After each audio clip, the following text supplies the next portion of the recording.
रोहा रायगड वरसे ग्रामपंचायत हद्दीतील एकता नगर येथे श्रीवर्धन मतदारसंघातील महायुतीच्या उमेदवार अदिती तटकरे यांच्या प्रचारार्थ सभा घेण्यात आली। यावेळी लोकसभा निवडणुकीत संविधान बदलले जाईल असे विरोधकांनी जनतेच्या मनात विरोधाभास निर्माण केला होता। त्याचे परिणाम देखील पाहायला मिळाले।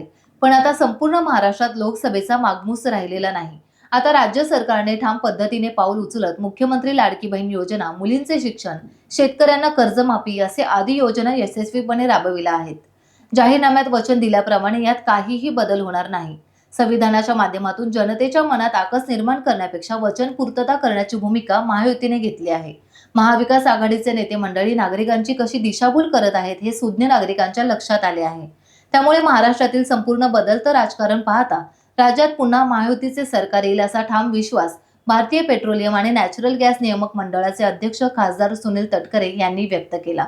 छत्रपती शिवरायांचा राज्याभिषेकाची सर्वात मोठी राज्यातली रांगोळी सुद्धा तिथं आपण केली। आता ते मैदान आकाराला येत आहे, याचा उल्लेख तुम्ही या ठिकाणी केला, तुम्ही पण केला। तुम्हाला मी शपथपूर्वक सांगतोय, अख्ख्या महाराष्ट्रात एखाद्या खेडेगावात, खेडेगाव का म्हणतो मी आता, हे खेडेगाव नाही राहिलं, हे निम्न शहर आहे, पण महाराष्ट्राच्या तुलनेत आपण सांगतो, पुण्या, मुंबई, संभाजीनगर, नागपूर, इतर कुठल्याही शहरांच्या तुलनेत माझ्या वरसे रोह्याच्या परिसरामध्ये होणारं स्टेडियम हे सर्वार्थाने अतिशय उत्तम पैचं असेल, त्याच्यात कोणाच्या मला शंका नाही। त्याची किंमत राहणार आहे कमीत कमी 50 ते 60 कोटी। राज्यामध्ये महाविकास आघाडीचं सरकार आल्यावर महालक्ष्मी नावाची योजना आणून आम्ही 3000 रुपये देणार आहोत। आणि जी योजना मंजूर झाल्यावर राज्य डबकाईस येईल, आर्थिकदृष्ट्या पूर्णपणे उद्ध्वस्त होईल असे म्हणणारे महाभाग आता 3000 रुपये देण्याचं सांगतायत। याचा अर्थ नेमका काय ते कळलं आहे, पण तुम्ही सगळ्या शोधणे आहात, याच्यात माझ्या मनामध्ये काय शंका काय ते आम्ही करताना राज्य डबकाईस आणि तुम्ही करायचं दुप्पट जायचं झाल्याच्या नंतर त्याच्याबद्दलची भूमिका। आज मी आपल्याला सांगतोय, तिन्ही सांजेची पवित्र वेळ आहे। उस्मानबाई, तुम्ही या ठिकाणी आज जुमाचा दिवस आहे, आताही कदाचित दादांची वेळ झाली असेल। या तिन्ही सांजेच्या वेळेला सांगतोय की राज्यात 23 तारखेला निकाल येईल, त्याला महायुतीचं सरकार येईलच, याच्यात माझ्या मनामध्ये काय शंका नाही। कारण जाहीरनाम्यामध्ये वचन दिल्याप्रमाणे ज्या योजनेचे रक्कम 2100 रुपयावरती नेण्याचं का जे वचन दिलेलं आहे, त्याच्यात मात्र त्याच्यात बदल होण्याचं काय कारण। वचनाशी प्रामाणिकपणाचं राहत संविधानाच्या माध्यमातून जनतेच्या मनामध्ये असलेल्या अपेक्षा पूर्त करण्याची भूमिका त्या ठिकाणी घेतली गेली। एका भगिनीने मनोगत व्यक्त केलं, तसं जर का याने बाईट घेतली तर इथे बसल्यापासून तिथे बसलेली प्रत्येक भगिनी 2-2 शब्दामध्ये ह्या झालेल्या युनिट बाबतीमध्ये तिच्या मनातल्या भावना सहजपणाने त्या ठिकाणी व्यक्त करू शकते। आज या सगळ्या गोष्टीवरती उपाय करत असताना याचा उल्लेख माझ्या अगोदरच्या वक्त्यांनी केला। लेक लाडकी, लेक लखपती ही योजना आणली, मुलगी जन्माला आली का तिच्या खात्यात 5000 आणि तिचं वय वर्ष होईपर्यंत तिच्या खात्यात 1,05,000 जमा करण्याचा निर्णय घेतला गेला आणि त्याची अंमलबजावणी 1 एप्रिल 2023 पासूनच सुरू झाली। आणि एका घरात 2 मुली जरी जन्माला आल्या, एका मायेच्या पोटी, माऊलीच्या पोटी, तरी त्या दोन्ही मुलींना तो 1,10,000 मिळण्याचा अधिकार सरकारने दिला आणि तशा पद्धतीने महाराष्ट्रामध्ये तशा योजनेची अंमलबजावणी।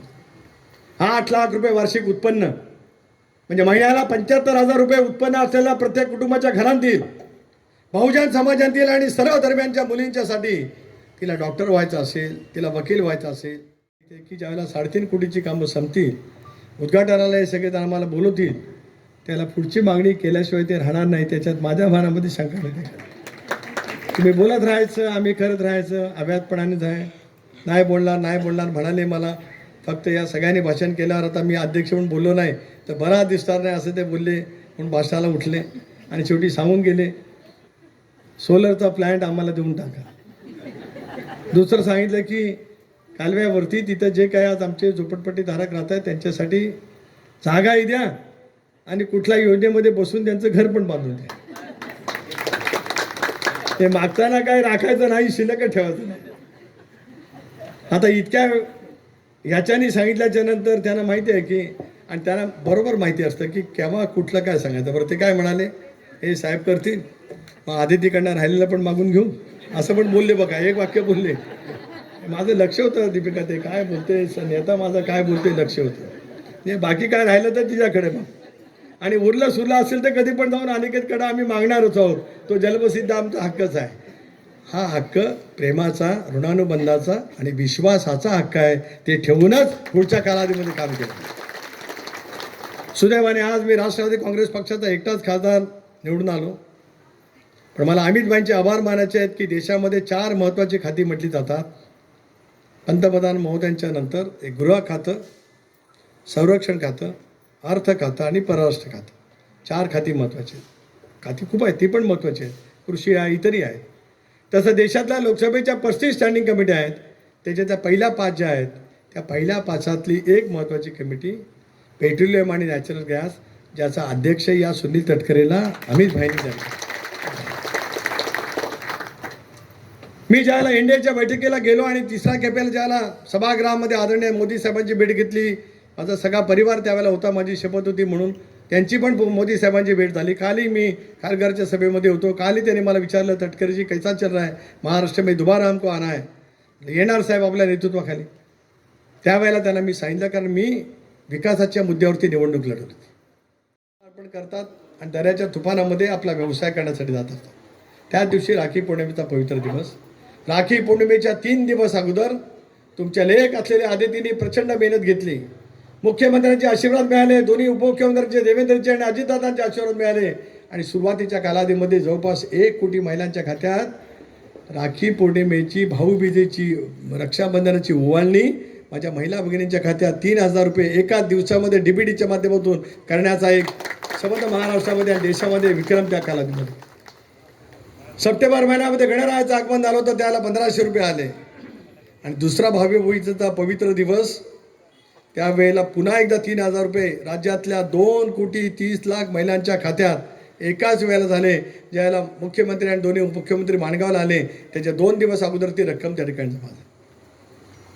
काय सांगितलं गेलं त्यावेळेला, पहिल्यांदा रक्कम जमा झाली त्यावेळेला लगेच पैसे काढा, लगेच पैसे काढा, त्याचं सरकार परत पैसे घेईल. खरं आहे का नाही? मी एकही वाक्य दीपिकाताईच्यातलं खोटं बोलत नाही. जे बोलतोय ते खरं वाक्य बोलतोय. या सगळ्यांनी हवे उठवले की 10 महिन्यांना लगेच पैसे काढा. सुप्रियाताई त्याच्यामध्ये अग्रेसर होते, 10 पैसे काढा, परत सरकार मागे घेईल. आणि हे सरकार माझ्या माय माऊलींचा आशीर्वाद घेणारं सरकार आहे. हे फसवं सरकार कालही नव्हतं, आज नाही आणि उद्याही तारखेला. टाइम्स डिजिटलला लाईक करा, सबस्क्राईब करा, शेअर करा आणि बेल आयकॉन दाबायला विसरू नका. पाहत रहा टाइम्स डिजिटल.